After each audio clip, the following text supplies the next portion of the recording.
how to send money to Cash App from Venmo.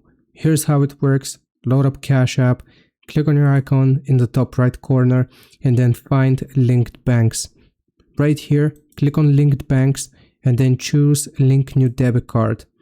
Again, we will click on link new debit card.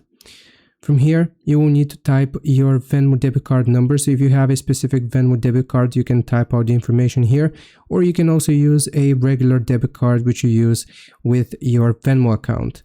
Once you have typed the information, you will click on link card at the bottom. Now, you will need to transfer money from your Venmo account to that debit card. And let's say you already have money in that debit card. If you want to add them to Cash App, you will go back to the home screen, click on the bank icon found at the bottom, and then choose add money. Here, let's do $25. You can also do a custom amount by clicking on that button here, the three dots. We're gonna do $25, so click on $25, click on add.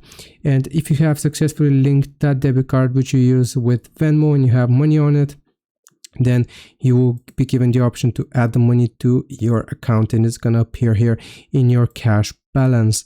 I hope this video helps you out. Leave a like and subscribe. I'll see you next time.